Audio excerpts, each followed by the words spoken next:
every Monday. We just want to say to Dominicans, good evening. We have had, quite a lot of good things happening in Dominica, notwithstanding among the fires that took place. We had our jazz festival, which I think was, very, very, very successful. I think some people take pride in it to come out and to showcase their attire, and sometimes they almost just like the film doc, they always come out, blazing, and we want to commend the many Dominicans who actually participate. It's good for us, it is good for the economy, and it's good as a people that we can commemorate, we can celebrate, and we can come in one space to send a message that we are united. So to everyone who is listening, who is locked in, we want to say good night to you. Welcome to Real Talk. With us tonight is our political leader, Honorable Dr. Thomson Fontaine. And Doc, like anything else, it's a long time, Doc. I know we have seen a slate of fires happening in the city, and so many things have been happening. What is your take on what is happening, Doc? And just give us a little of what you believe is happening on the ground, because we have been on the ground. Yes, so well, good night to you, and of course to our many listeners who are with us. Tonight it's indeed an honor to be back on Real Talk after a short break.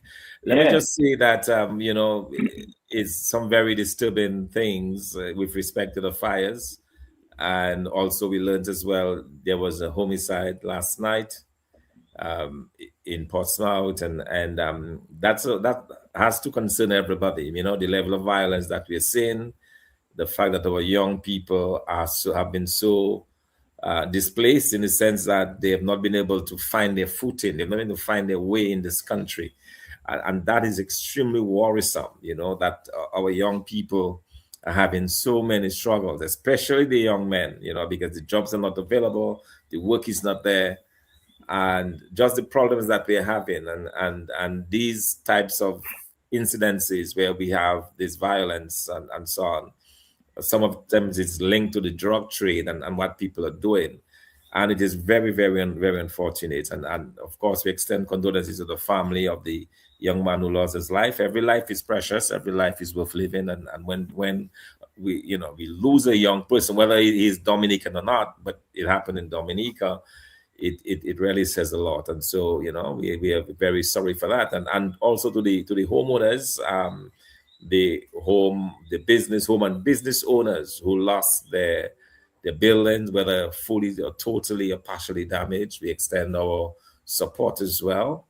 The fact that the second set of fires were considered to be arson, one has to wonder whether or not the first set is also as a result of arson. And I think that is where the authorities have to do their investigations and ensure that persons who are responsible are in fact brought to justice. We cannot have a country of lawlessness where people, do those things and so on, and tremendous cost and pain.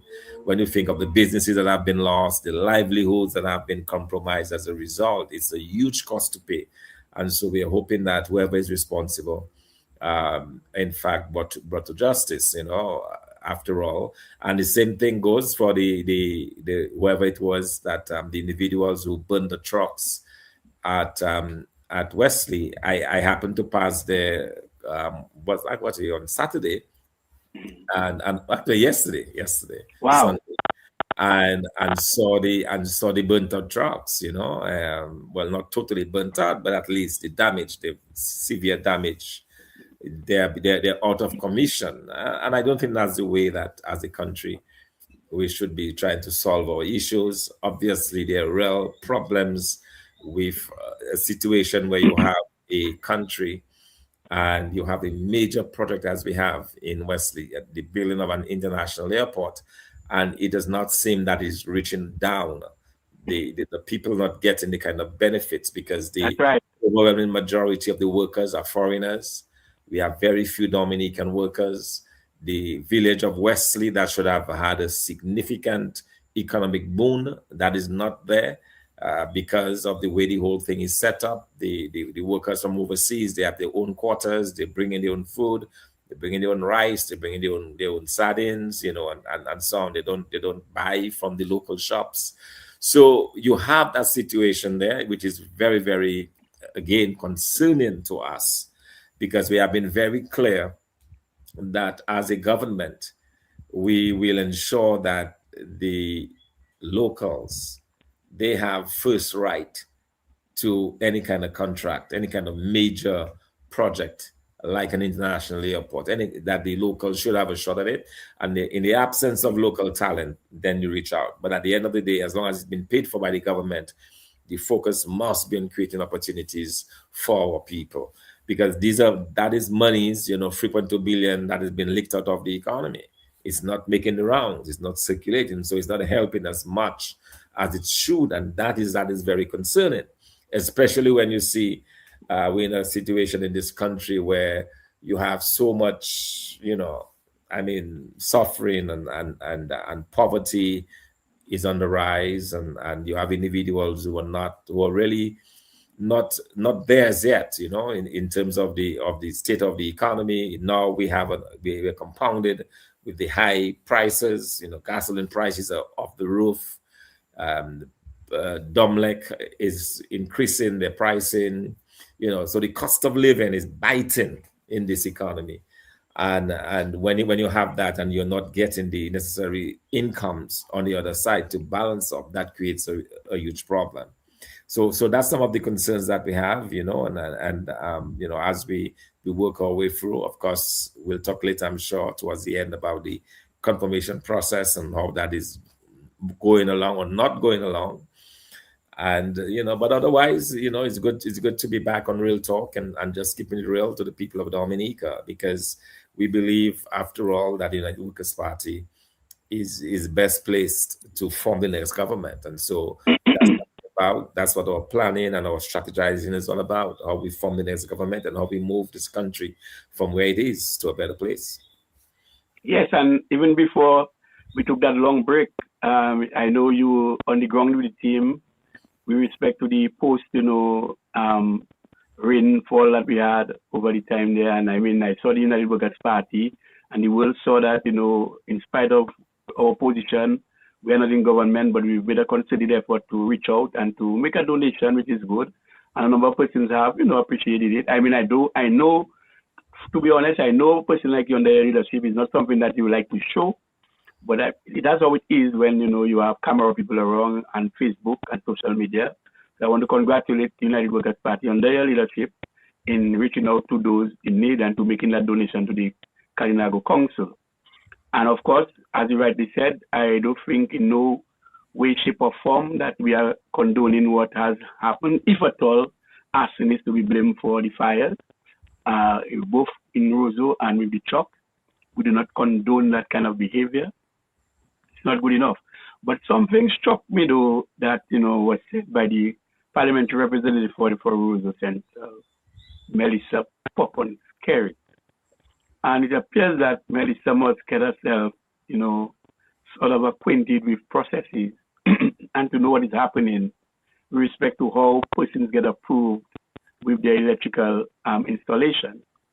And she claimed that after the hurricane, it appears that a number of individuals may have done their own electrical work, putting the electrical inspectorate under some kind of review and under some kind of attack. And that is not very true, because what happens is that persons will ask to get qualified technicians or electrical persons to redo their wiring for them before they can be approved for reconnection by Domlec. And what we have seen is that a number of persons, they went through it. They had persons redo their wiring, and then the electrical inspectorate, they came in and they approved the wiring by doing the necessary testing. And from approving, they make recommendation to Domlec for persons to be sort of reinstated with their electricity. So this is the process Melissa carried, if you do not know. Melissa Popon carried, the electrical inspectorate is the body authorized to actually approve electrical work in every house that got sort of reconnected. And if PAL reps were involved, you must tell us straight, if PAL reps were involved in approving when Dominica was hesitant to approve for some person, and you all get involved as PAL reps to push Dominica to do so. Now you throw Dominica under the bus. Unfortunately, you may have helped a constituent or constituents, that is good, but you may have made shortcuts too. So is that you're talking about? Too bad for you all. After you all got the help, which Dominic may have facilitated you all, you're selling them out, and that's very bad. So I just wanted to make sure, Doc, that is on record. I'm seeing the photos there, Doc. It's not something you wanted to show, but since I spoke about it, you can see what is happening there, and you've seen you and the other members of the party in action. What was happening there? Just tell us, give us an idea what was taking place there. Yes, absolutely. So we had this very extreme rain event a few weeks ago that created significant damage, and at last count, it triggered some 55 landslides. A count was made, and 55 landslides, mainly in the Kalinago-Casibro stretch, and that created quite a lot of hardship. Some 16 families were displaced. Some lost their homes totally. Others had mud and water and debris come into their homes. So, we made an appeal to the general public in Dominica, and we were able to make a significant contribution to the Atkinson Village Council and to the Kalinago Council. So I just wanted to extend our sincere thanks, to the many Dominicans who provided that support, that we were able to reach out and in a very compassionate way deliver canned goods, milk, water, blankets and clothing and other things, to the people of the Kalinago territory who are greatly in need. But my concern though, Soso, is that we are approaching the rainy season. Yes. And even when I went for the Kalinago territory again yesterday, I visited there yesterday, to see the land has moved. The land is extremely unsettled. It is very much unsettled. So you can see that some sliding and slipping is still taking place in some areas. That's right. I worry very much that with the rainy season about to come on us next month, that the beginning of the rainy season, the beginning of the hurricane season, that we'll be in for some more problems in that area. So I hope that the authorities are providing the proper guidance and direction to villagers as to where they should be or should not be. Certain areas must be ruled out of bounds for persons to live, because we don't want anybody losing their lives. But it is clear, it just looking at it, that this area is extremely unsettled, and we run the risk that we could have some more land slippages and some more problems when the rainy season starts. So that is something obviously we have to be on the lookout for, but otherwise, our party stayed on top of things. We believe that we have to be proactive and we have to reach out to persons when they're in need. And that's exactly what we've been able to do successfully. Yes, thanks. And we want to thank the many contributors to this effort. And we know at by and large, it is Dominicans who have benefited from this action. So collectively as a nation, we are together when we are in crisis. And we want to thank all those who have actually, donated to this worthy cause. And thanks, Doc, for, just leading this effort. But more importantly, thanks to those who have donated. Doc, last week we had a very interesting program here on the Workers' Voice on Thursday. And we had Honorable Peter Carbon, former Minister of Agriculture on the United Workers' Party government. And we had also Mr. Errol Emmanuel, former Production Services Manager of the Dominica Banana Producers Limited. And interestingly, they spoke about agriculture. But the thing about all what has been said, it is good that, we know what we can do. We have and by the way, let me put it on record that the United Workers' Party has the expertise at its disposal to ensure that when we become the government that we can deliver. We have the necessary trained personnel to do so.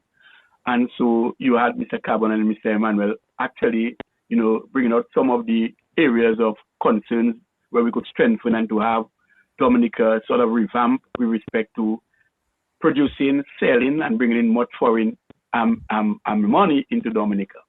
But all that goes to tell you that it was directing at exporting what we have, trying to, whether it's light manufacturing or, value-added crops, or whether it's agriculture, whatever it is, but to ensure that at the end of the exercise, that we can be in a lucrative sector as the banana industry, banana sector, sorry, and the agricultural sector, and to make sure that we could ship out all of the produce of Dominica and ship out as much as possible of the byproduct of Dominica. So it boils back to trying to export more than we import.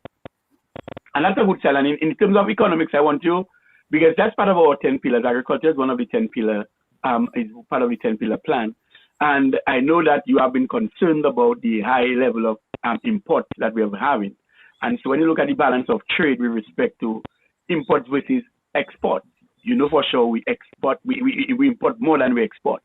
And so I know that it's dear to your heart. And just as we maintain and stay on this pillar plan for Dominica, which is the hope for Dominica, can you dear bring us forward and to let us understand better what it would mean to us to be selling our agricultural products outside and to bringing in much needed foreign direct foreign exchange?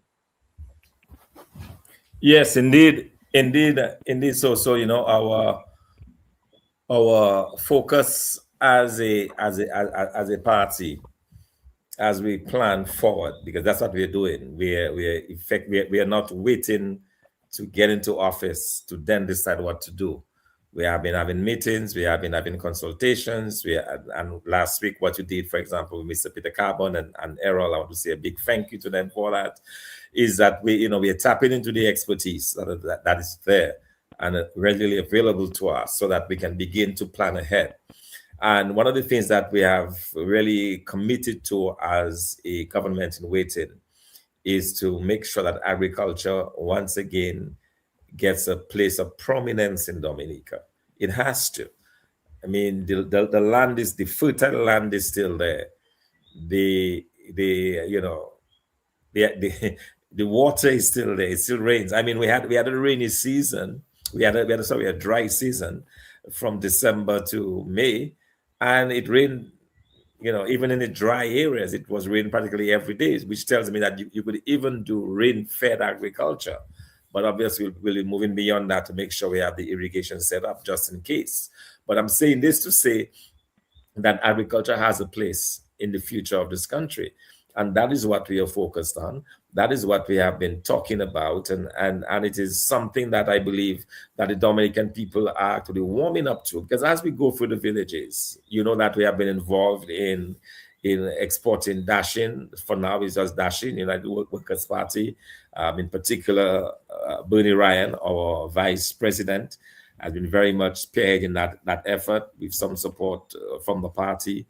And what we have been able to do is to go around the country and see just the desire for that kind of thing.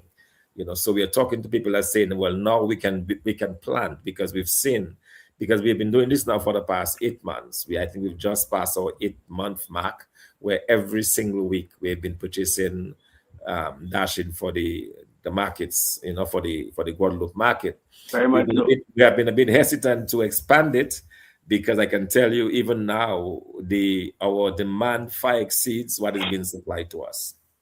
Wow. Every week we have a shortfall. We are not able to meet just the demand for the Guadeloupe market. So we're not about to go into Martinique, which we had intended to do, but for now we are holding back because we need the farmers to get up to speed. The problem is that a number of farmers had abandoned their plots.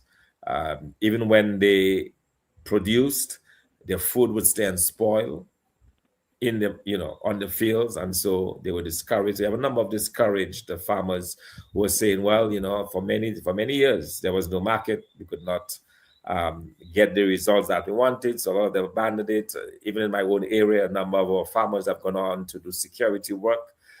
They're no longer engaged in the field, and when you can get the kind of money and the kind of benefit out of agriculture. So our role as a government in waiting is to begin to show the Dominican public that there is hope still with agriculture, because we believe that agriculture will lead the way into prosperity for our people. And why I'm so keen on this is because, like I've always said in the past, some 70% of the Dominican population reside in the rural areas. So that provides an opportunity for persons to actually go into agriculture we have a very tiny number of persons who are working professional jobs in Dominica. You probably have 3,500 government workers, and you probably have another 1,000 in all the other, So it's not a lot of people that are working formally in this country, and so we absolutely have to provide opportunities for our people, especially those in the rural areas, and agriculture is in fact the way forward. And so we're extremely excited about the prospects because we already have in mind a kind of agriculture that is smarter, a kind of agriculture that will take on board the limitations that we have. We do not have the vast expanses of land, flat land. We are constrained, and that's the reason why ours must be a high valued product. Okay, because we cannot compete necessarily on low pricing because there's a certain price, a certain cutoff that will not do it because we don't have the kind of volume. All right. So, for example, if we're into bananas, we cannot compete with the Latin American countries that have areas 10, 15 times the size of Dominica just for agriculture. So we have to be mindful of that. And so it is one where we are going to be ensuring that we add value. But as a government, what we will ensure is that markets are provided. We will actually do the negotiations to ensure that market access is made available to the Dominican public. And not only that, but the access to that market. Somebody reminded me on Saturday as we were talking to some of the dashing farmers that the market always there is the access that has been the issue. People are always eating dashing, they're always eating food, they're always eating plantains, these very good products that we produce in Dominica is being consumed, but is the access to it. So we will ensure access, one. We will ensure that we have a redoing of the feeder roads, areas like Cahome, for example, that once led the way in agriculture production. The Layu Valley, another area. We're talking about the heights of Salisbury, areas around Marigot, where agriculture dominated in a way that people had access, and we are no longer seeing that. So we need to ensure that these access routes are reworked. The feeder roads are rebuilt, especially areas I mentioned, Cahome, Layu Valley, Salisbury Heights, areas around St. Joseph, the agricultural areas of Dominica. In the southeast, we have the Tiguanfond, Découvert, all of those areas there. We have Tayam, we have Tefem, we have Odelis, we have all of those areas around Dominica where is well suited for agriculture, but the access is not there. Access, firstly, through the feeder roads and access to the market. So that will be dealt with. Another thing that we are definitely looking at doing to ensure that agriculture is well established in Dominica is to provide some kind of incentives, to provide some kind of support to the farmers. So we are looking at what is most cost effective in terms of support for inputs, because that's usually a huge cost. For example, the government of Dominica recently announced that they were going to give land to young people. We applaud that. I think it's a good thing that we open up state crown lands to individuals who want to work, but we will not stop there. We will not stop with just saying, okay, yeah, give us $1 for the land a year. We'll ensure that the young people and the farmers who want to go into agriculture in a very serious way, they get that support. And that is something that we'll absolutely have in place because as we do our budgeting, as we do our financing of the budget, we'll be looking for monies, we'll be looking for resources to plow into agriculture because we see that that is a way out for this country, agriculture. And so ensuring that you have the markets, the road conditions, the input to the farmers, and also importantly, and something that we must do if we want to see the agriculture flourish, is to have some value added. Okay, so that we are not, I said at the beginning that we do not have the advantage of size. We have quality, top quality. Our produce and respected across the region is well known. What we are looking for is not just the production, but the value added. So how can we, for example, incorporate 3, 4, 5 factories that can focus on doing different things. So, for example, we have our cassava. We can do cassava flour. We can do pasta products. We can can our juices. We can can our different fruits. We can pickle cucumbers.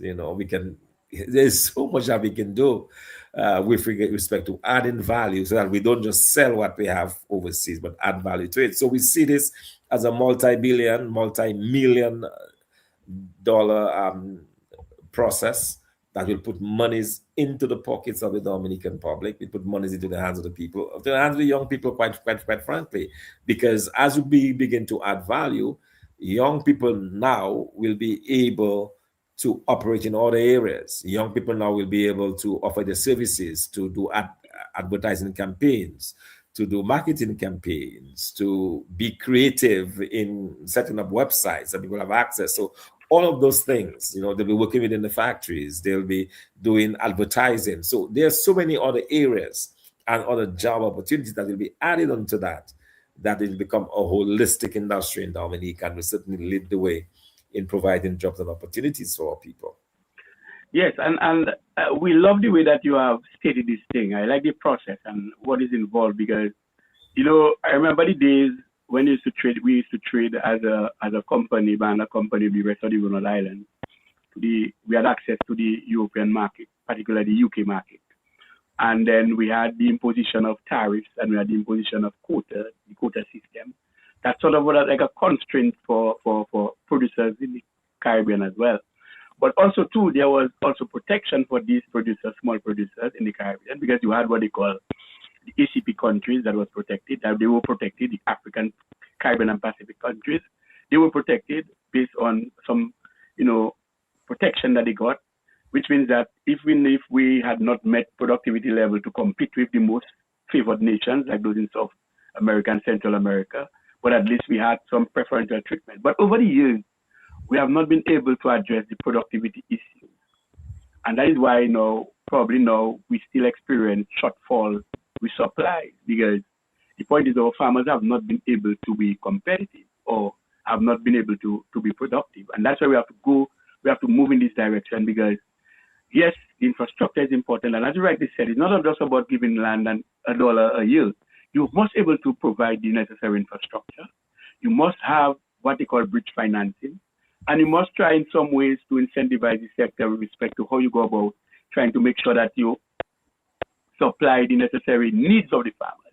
Because take, for instance, although we are the ACP countries, one country that was really outstanding with respect to its performance, although it was under protection, was the Ivory Coast. The Ivory Coast was actually producing between 25 and 40 tons per acre, notwithstanding this country had preferential treatment. So the point is, they understood what was competition, they understood what it is or what it was to be competitive, and they were doing their best, and they could have sustained. As you rightly noted, we are not highly mechanized like all the other countries. Obviously not. Our terrain, in fact, our topography doesn't allow us to be somewhat highly mechanized, but in some respects, we could use some small farm implements to improve on our farm operations. For instance, instead of digging holes manually, we could dig holes with post hole diggers. We could use tillers in some areas, because we still have relatively areas that are relatively flat and we can move. We have to now move into a more data-driven agriculture. And Doc, you see what happened in the rainfall. If we were taking actually data, precipitation data, and observe over the years the trends that were being exhibited, probably would have had an idea of the change in time. But because we lost all of these things, it appears that we are really we are boxed in a corner, and we are just doing things by figure. I say we, but it's not really we. This government is really there for 25 years and wasting time. So I'm happy that you're thrust about trying to put the emphasis on actually incentivizing the sector and to ensure the necessary agencies, they work like a producer organization responsible for services, technical services. You must have a technical committee, which will, of course, will guide this agriculture moving forward, and the necessary technicians. So when you have all that holistically, then we are able now to have a comprehensive agricultural plan moving forward to sustain the production and to sustain the necessary supplies. And you made a point. Young people may not feel themselves very inclined to go forward to say, well, look, I have an interest in agriculture, But there's a role for them. What about if we have production? They would have been trained to go out and collect data with their little gadget, and they're able to be participate in digital agriculture with respect to collecting the data and having a forecasting period where people can expect that the volume or the production it is scheduled over a period of time. And so once that information is available, then we are able to tell the market for sure with certainty that, look, during this period, we'll have X, Y, Z. And that's how we have to go planning as to how we go about distributing in the market. So today, the reason why you are struggling, not even go, and I want to commend you and the United Workers' Party. Ryan, big up to you and the work that you do. Bernie Ryan, with Dr. Fontaine. You have studied that before and you continue it. The United Workers' Party is very much part of it. We are not in government, but we are happy, we are doing things to ensure that we actually set the standard required to move forward. And so you must be complimented for your effort. But you are right. Agriculture should be developed in a holistic manner, not in a piecemeal manner. And so we are really constrained by a number of things because this government is just about, I give land at $1. You get 300 acres of land. You get $300 a year. That is not that's nothing to talk about. Where are we going with this? You talk about ensuring that farmers, the existing farmers, move from the 5 tons per acre to the 15, 16, 17, 18, 19, 20 tons per acre and above, so that they can be sustainable. Because as we speak, the war around the world, Doc, remember that Iran-Iraq war? The closure of the Gulf of the Strait of Hormuz is really a big problem. Where 25% of the world's oil production is passing, and that is impacting, of course, on us. Because remember, the petrochemical products, like the fertilizers, they are part of the whole thing. Fertilizer prices must go up because it's a petrochemically produced commodity that has to have oil in the production of it. And so we have to learn of this impact. Even the pharmaceutical industry, they are going to face that kind of thing. So I'm happy the way that you have stated it and outlined it. And it appears to me that once we've done that, then we are able to achieve a larger amount of our export target. So I really want to commend you on that. But we're going to shift gears though, Doc, a little bit about the confirmation because that is very important. And I know that the party has actually made recommendations to the electoral commission, and the party has actually made it known with other entities. By the way, the Dominica Business Forum, the Electoral Reform Coalition, the Freedom Party, and the other parties, the UPP, and many other concerned citizens and groups and organizations have put forward recommendations as to how we should actually put this motion of expediting the whole process of confirmation. As we said, we are not going to cry over spilled milk. We have had our disagreements with what took place, and would have loved to see in the act better things, but band by band. So where are we with this, and what is happening right now? The confirmation process, quite frankly, has led to a lot of frustration. It has not been well executed in the sense that there was a lot of disarray, a lot of confusion with the removal of the birth certificate and then its reintroduction. And even with the reintroduction of the birth certificate, even after you have a photo ID and a birth certificate, you still have to seek out a justice of the peace. So there's still a cost being imposed on the people because you need an affidavit of identity. Imagine, you have 2 people saying, yes, that is Thomson Fontaine, but that's not enough. I still have to show a letter from a justice of the peace saying that, yes, this is Thomson Fontaine. So, and when all of that is done, the electoral office then says that they have to process all of those applications because you can't just confirm on your own. You apply for confirmation, and then the electoral office, after you have brought in justice of the peace, after you have brought in 2 individuals who know you and vouch that, yes, this is the person, after you have provided a picture of your face to them, the electoral office still spends countless hours going over all of that before they can say, yes, this is Thomson Fontaine, and here is your ID card. So the whole process reeks of inefficiency. It's not going according to plan, quite frankly. And you heard, for example, the Prime Minister talking about bringing in persons from the region and the OAS to help the electoral office. So that to me is a confirmation that the confirmation process is not going according to plan.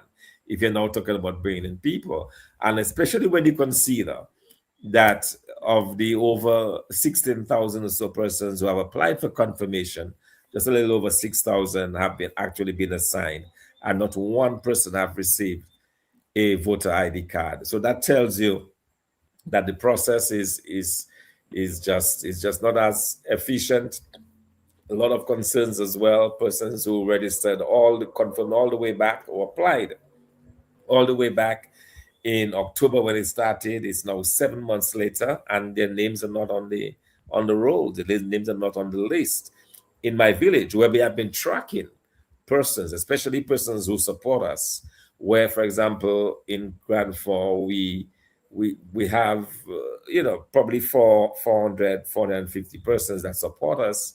Only 24 total, 24 in all, has now appearing on the voters list, when we know that a substantial number more persons have in fact applied for confirmation. So the process, quite frankly, is not going well. Lots of hiccups, and it is very concerning. And one of the biggest concerns that I have, and I continue to talk about, is whether we'll get to a point, if we go as far as October, whether we'll get to the point where when October ends, that we'll have the list that reflects the total number of persons who are confirmed. And the answer, quite simply, is that if we go at the same pace, it will not happen. Because 7 months later, after 7 months, we have only been able to represent about a third of the persons on the list. So it means that with 5 more months to go in the process, if the additional 14, probably 20,000 people at most, I would expect, because the number should be around 45 or so thousand people. If 20,000 additional persons in the next 5 months, so you have 20,000 plus 10,000, that is 30,000 people. Let's assume 40,000 people applies for confirmation in the next 5 months. If you could only process 6,000 in 7 months, then there's no way you're going to be able to process 24,000 or 30,000 in 5 months. And so that is one of the major concerns that we have, and recently you're hearing a prime minister who, even faced with all of these uncertainties, who faced with these real practical problems, has been saying that he's not prepared to give an undertaking to the Dominican public that he'll allow the process to go through before calling an election, notwithstanding that elections are not due until March of 2028. We're talking about 2 straight years still for elections constitutionally to be due. Yet he will not give that undertaking. So these are serious concerns that we have, and it's something that we continue to monitor. And then also, it would have been good for us, even now after 7 months, to get a clear sense as to who are the people within our constituencies have in fact confirmed, so that we can go after the rest. Whilst it's true we are keeping tabs, it is possible that some persons would have gone on their own, right, without us knowing, right? So we do not know these people, but we don't know if they are confirmed or not. Now, if we go after all of these individuals, then that's time wasted, because we're going to spend that time with individuals who have not gone through the process. So there's a lot that's desired in that process, and it's quite frankly, it's not going well. It's not. Yes, and it's very interesting. Let me tell you something. I have looked at this thing. Something is going on. You tell me, prior to the Electoral Commission making the adjustment with respect to the software system that they say they had, that was allowing them to do selective sort of picking of names. And for this reason, that is why their number of persons were not falling in line, because the system was designed to actually take random of those who have applied for confirmation. So just randomly selecting people and for that other system. But don't you find it is interesting that if a random system, that the Vekas constituency was able to achieve so much more than every other person? Just look at the list of the number of persons who have been confirmed in Vekas. You saw it yourself? Yeah, I saw it. It's So just how then a random sample would have allowed the Vekas constituency to almost complete its confirmation as opposed to others. Another thing, Doc, I'm getting serious with this thing because this is not a joke.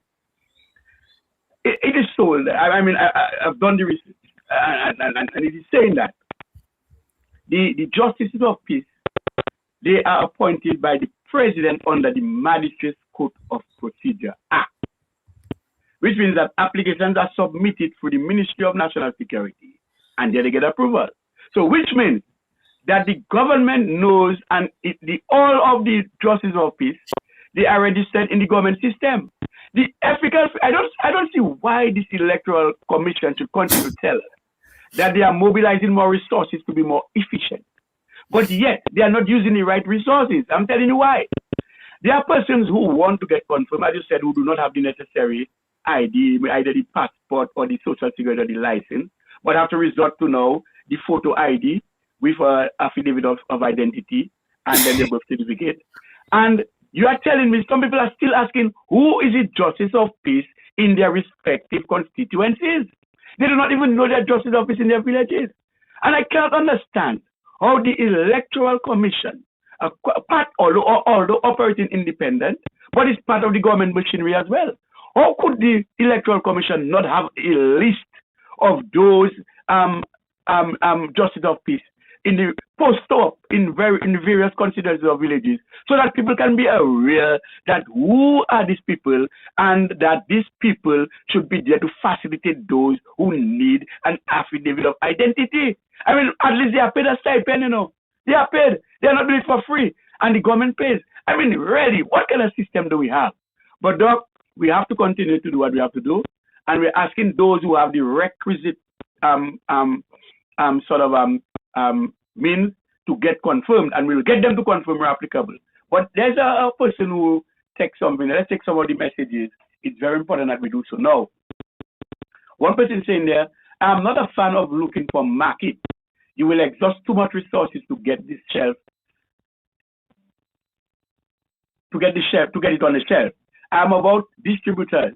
Get known that the way instead, and when we are exposed significantly, then and only then we will promote a premium product line that will control ourselves. It's called smart marketing. Well, I want to agree with this person, and obviously the person merely talking about intermediaries, distributors. That is true, and that's what we have the way to go. But on the bigger part of it, I think we have to have a marketing arm that can liaise with the various intermediaries, so that what the person is talking there can go forward. Doc, your reaction to that? Yes, indeed.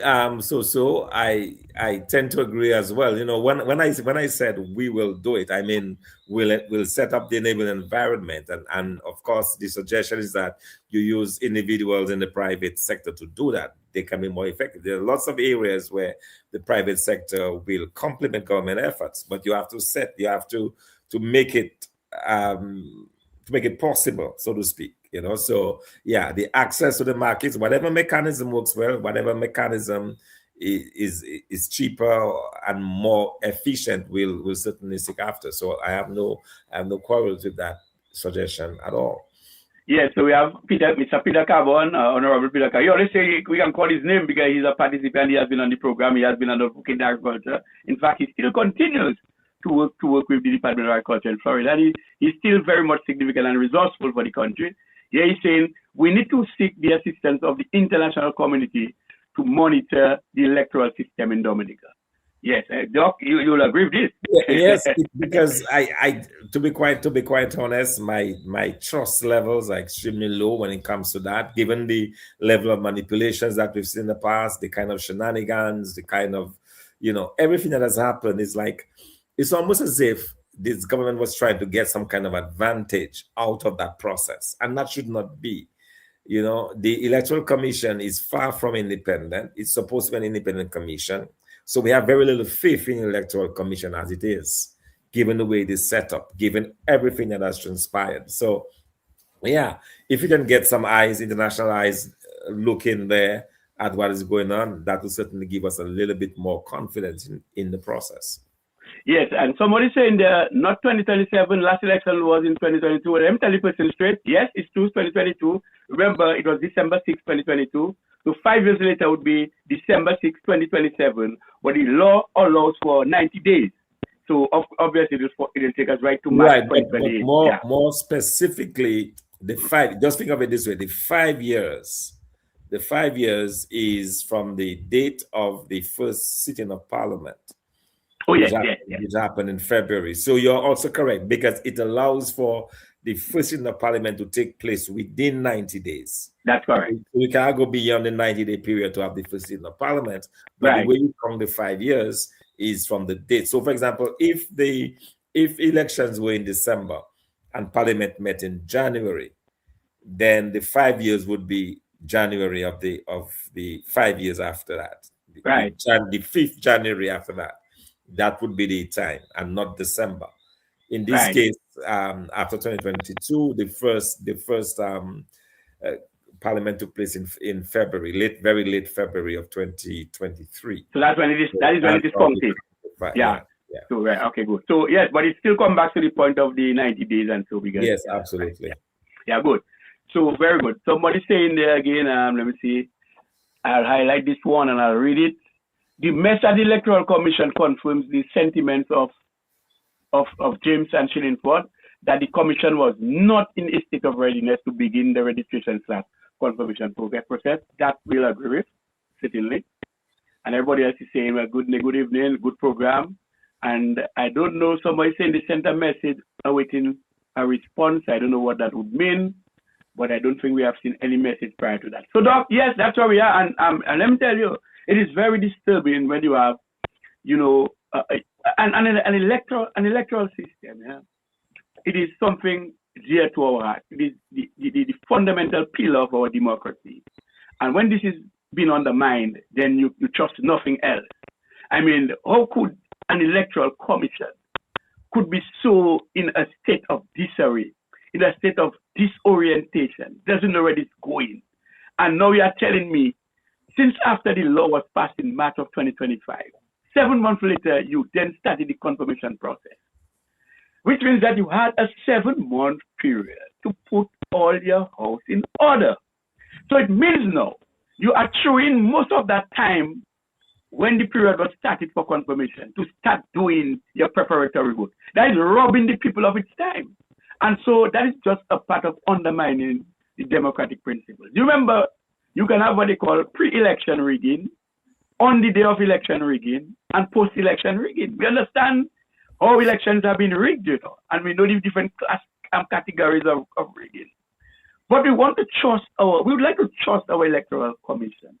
And we are asking of them, while it is true that you're making an effort to mobilize the necessary resources to get the work done, but you must be also proactive. You cannot tell me in today's age, you know best how you can get the list of the justice of peace, and you cannot post that in the various constituencies where people can know I could go to my justice office and get it done, even free of charge, because that's a service they do to the community. Well, it's interesting that you mentioned free of charge, because I'm told it's not verified, but somebody reported to me in one of the constituencies that they were being charged, and the people that were being charged, depending on which party they think that you were supporting. Oh, so my God. If you party, go to Justice of the Peace, he does it for you free, or she does it for you free of charge. If you're from another party, then they tag on a fee. So these are some of the things that we have to be, certainly we are investigating, we are making sure that this is not the case, and we are hoping that this service would be given free of charge. We also complement the move to have both certificates be gratis, but I'm understanding that there may have been some issues at the registry, in the sense that I'm not sure that has been rectified as of today. But initially, there were some issues with the printing of the birth certificate. So hopefully that has been sorted out. Yes, and so we really have to get this thing going. And we want to just say that, we cannot be frustrated with our electoral system. When you're starting to undermine the fundamental principles of democracy, whereby, we lack trust in our electoral process, in our electoral system, it is really not good. Anywhere in the world that you go, once the electoral process or the electoral institution is being compromised, I think, it's a no-no. And Dominica seems to be heading in this direction. Too much political interference. Because I can understand, and it's something else, that the Electoral Commission is in charge of something. And by the way, I going back to the point where Honorable Delbert Paris and you yourself before, you all made the request for the birth certificate. But the Prime Minister have it boasting that somebody in Parliament talk about the birth certificate and the information was not reached to the Electoral Commission, So you see why he hijacked the whole thing? You make it a pronouncement. All you have to do is a responsible thing. The Parliament adopted it. You just write a letter to the Commission saying, look, Parliament has already moved that, we get the certificate free and charge. You're making a big hoopla as though it's somebody you want to compliment on this, making a thing out of it. You are interfering, sir, and playing as if it's you that taking the lead. It's not you. It's a recommendation by the Parliament, the highest court of the land, I always call it, and you have to respect that, and all due processes have to go to the Electoral Commission. So there is no praise for you, Mr. Prime Minister. Stop doing that. You have a country to run, and you have the people to take care of. Stop playing foolish, silly politics. So, Doc, we are actually winding on the clock.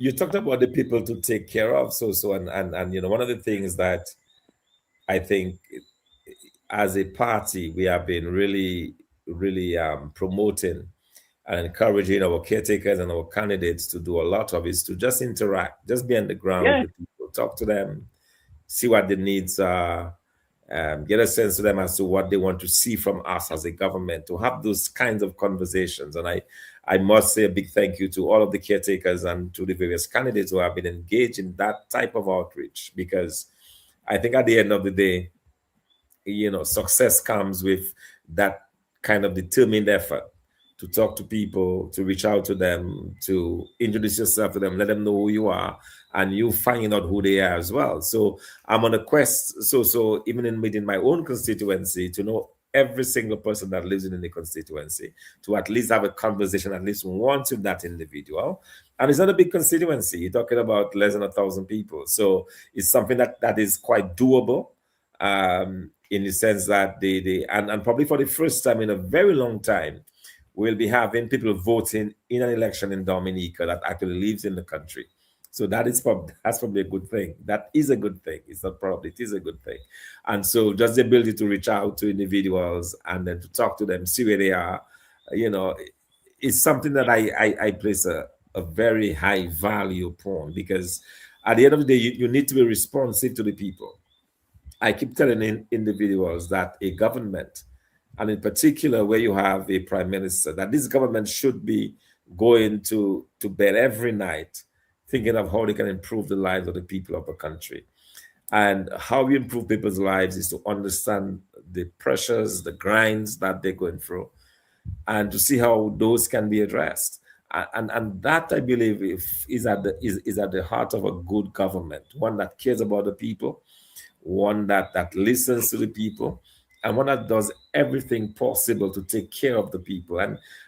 And that is not asking too much. I think that is what I believe. And that is how, when this whole institutional government was set up, that was the whole idea. It was never about, a people or manipulating the system that you get the most votes. And then when you are in office, you disregard the concerns, you disregard the pleas, you disregard the cries of the people. It was never about selecting one group of persons over the other. It was never about jobs for the boys. It was always about the government looking after the interests of the people. So if there is a school that the school is needed in constituency B, that's where the school should be. It should not be, well, you constituency B does not support me, so I'm not going to put the school in there. That should not be. And I think in a way we've gone out, we've moved away from those ideals, and that is something that as a party we are seeking to bring back.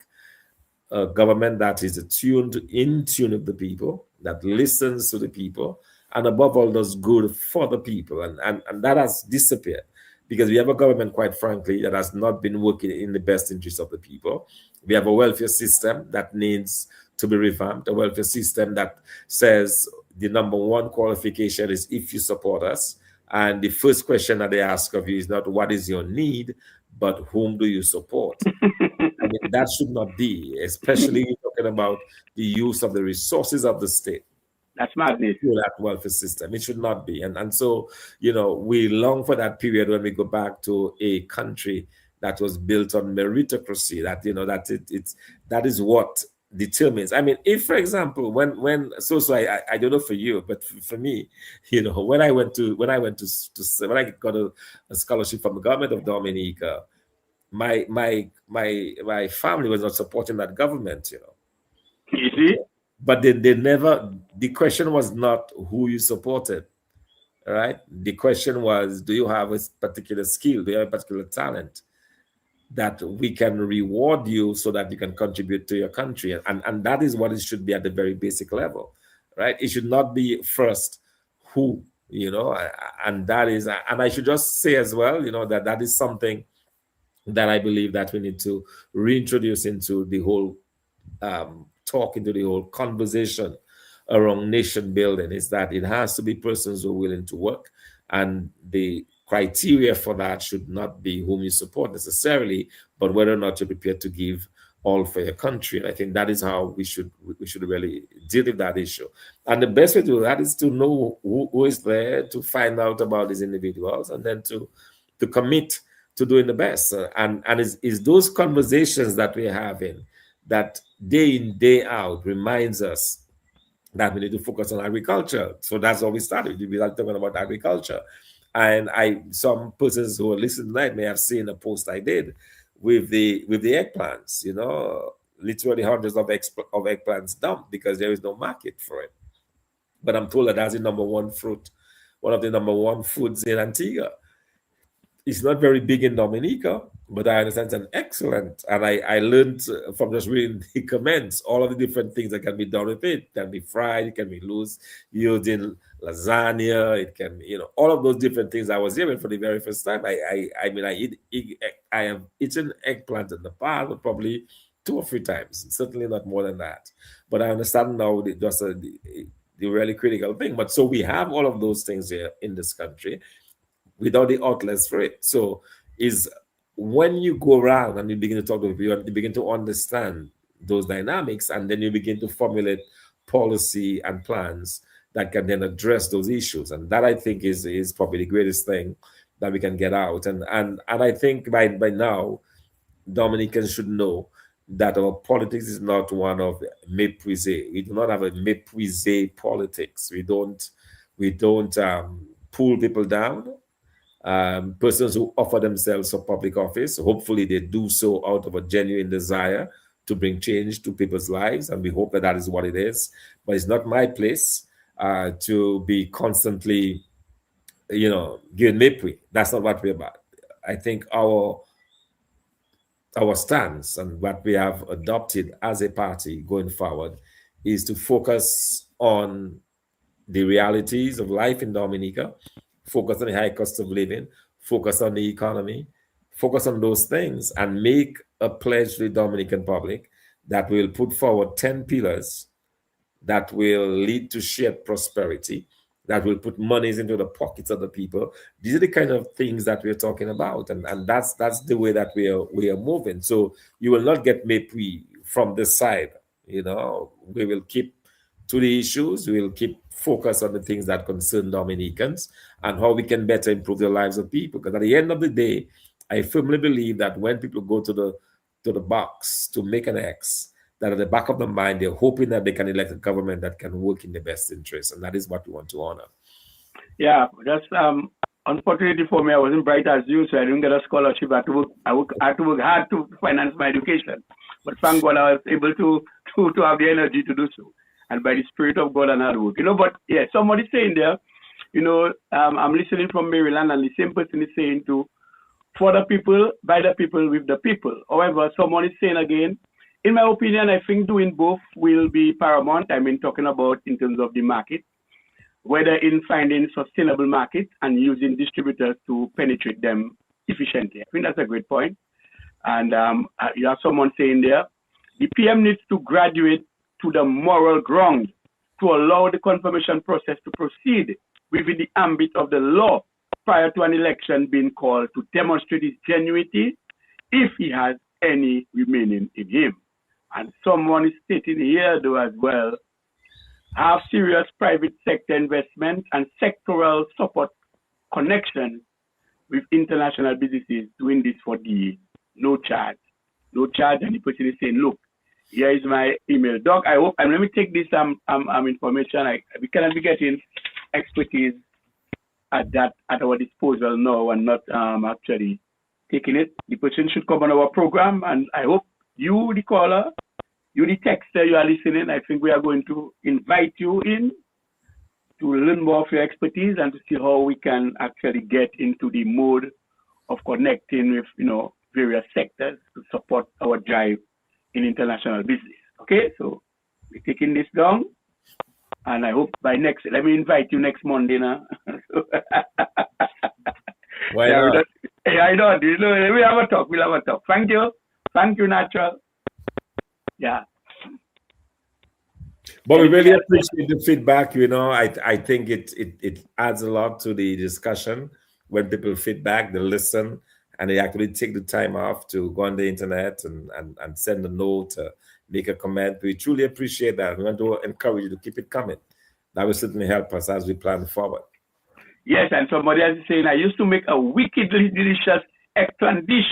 My grandmother taught me well. You see again, agriculture.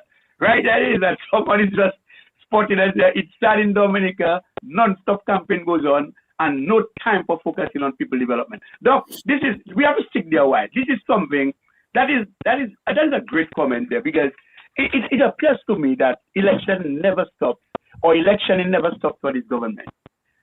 From elections, when the dust is settled, from day after they are sworn in, it's campaign. That is why the country is not going anywhere, because they are not really focused on the real development itself issues that will cause us to move from point A to point B. Your take on that, though? That's your strength. No, yeah, that is very, I wish we could move out of that cycle that, we have an election to begin with. So one of the ways that I think that we can address that really is to have fixed dates for elections. And that is something that we're looking at very closely.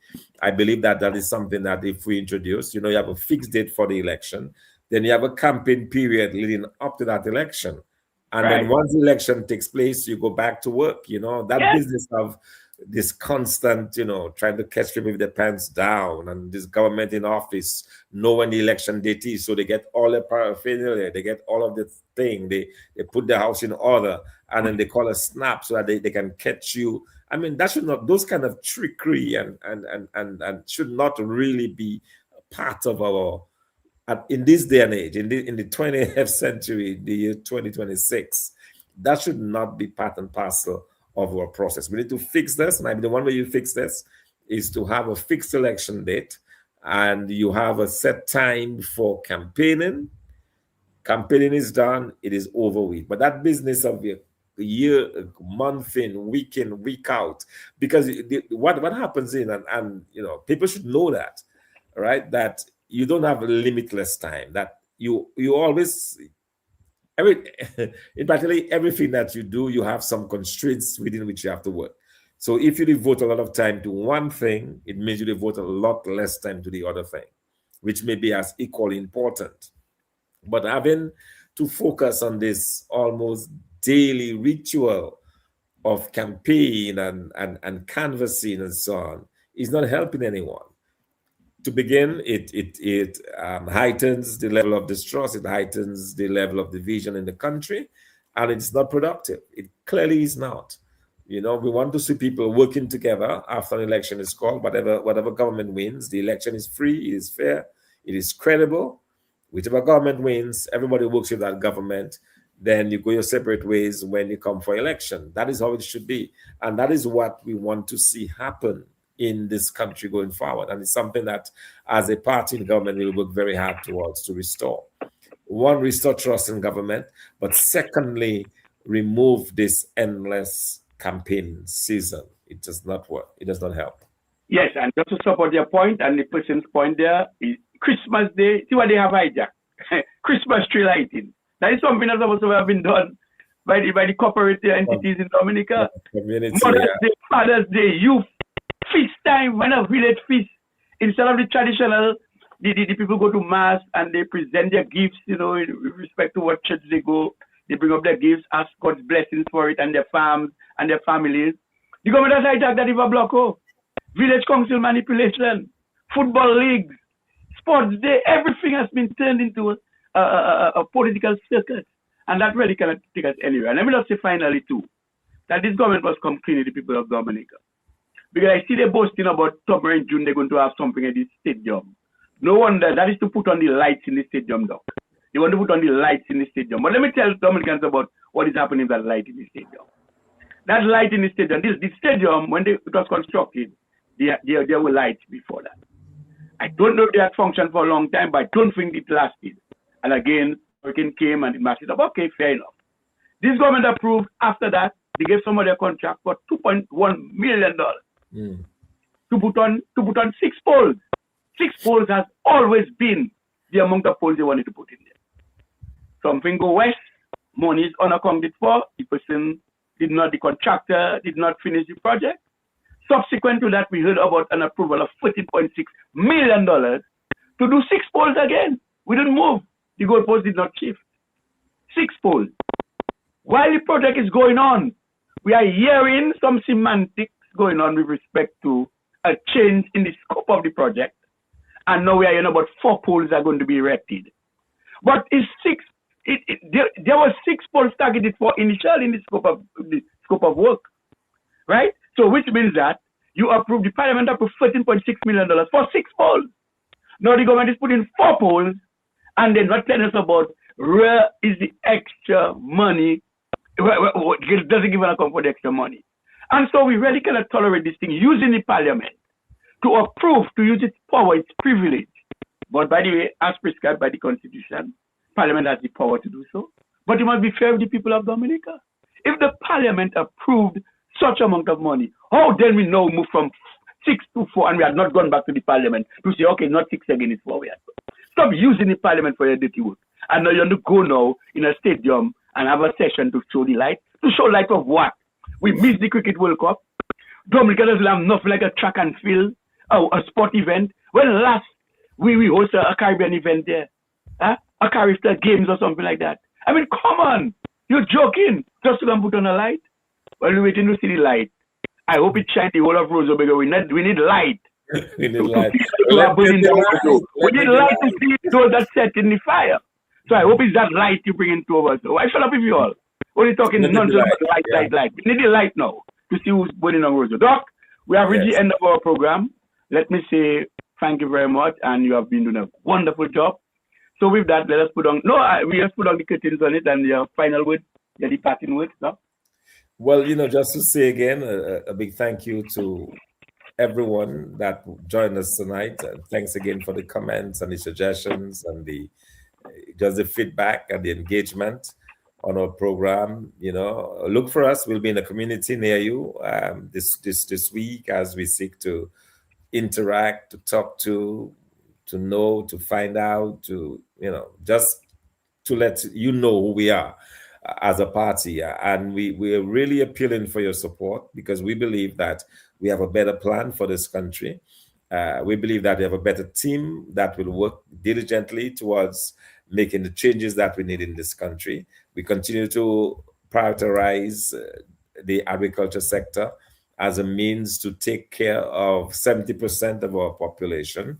And we are fairly confident that we can turn this economy around, that we can improve on the cost of living situation, we can generate the jobs and the activity that is required. And as time goes on, we'll be giving you more and more of our 10 pillars. We focus tonight on agriculture. We'll have a different focus next week. But at the end of the day, it's about bringing information to you.